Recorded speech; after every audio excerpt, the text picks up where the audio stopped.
Aziz do'stlar, bugun sizlarga kanalim obunachilarining birining haqiqiy hikoyasini aytib berib o'tmoqchiman. U inson qimorga shunchaki qiziqish bilan kirgan, 24 million qarz, uyqusiz tunlar va oilasini tashvishi bilan yakunlangan. Bu insonning qimorga galib kelishi 2018-yilda boshlanadi. U inson 1998-yilda tug'ilgan. Şu do'stini qimor, kazino o'ynayotganini ko'radi. Shu bir kunda 800 ming so'm o'tganini ko'rib, ichida nimadirlar o'tib, shu oson pul topaman degan o'y xayol o'tadi. Shu oradan vaqtlar o'tadi. 2020-yilda shu ilk qadamlar boshlanadi. Shu atrof muhitdagi do'stlari shu qimor o'ynab, qimorda yutayotganlarni ko'rib, bu bolada ham ishtiyoq paydo bo'ladi. U ham keyin o'ziga akkaunt ochadi. Bu qimorni qaramlikka eng kirib kelish nuqtasi 2024-yilga kelib boshlanadi. Oldin to'g'ri shu qiziqish, hobbi, qo'liga pul tushsa, oz-ozdan o'ynashni boshlaydi. Oldin qo'liga pul tushgan 50 ming, 100 ming pul tikishni boshlaydi. Orada yutuqlar bo'ladi. Shu katta yutuqlari 1 milliondan oshmagan.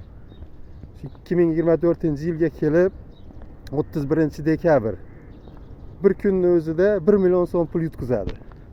Yutkazilgan puldan keyin shu qimorvoz, ludaman, qimor ichidagi insonlar nima qiladi? Shu pulni qaytarib olaman, integratsiya qilaman deb 3 million kredit oladi. 3 million kredit olgandan yutkazib yuboradi. Bora-bora o'yinlar 100 million oldin 100 ming so'm, 50 ming so'm pul tashaladigan joyga 100 ming so'm, 200 ming so'm tashab o'ynashni boshlaydi. Keyin bu summalar 1 million, 3 million, 4 million tashab hisobiga, akkauntiga pul пополнение qilib o'ynashni boshlaydi. Bu azart kuchaygandan kuchayadi, muammolar ortgandan ortadi, qarzlar ko'paygandan ko'payadi. 3 oy ichida 24 million pul yutkazadi. Uydagilar biladi, oila biladi. Tashvish, muammolar boshlanadi.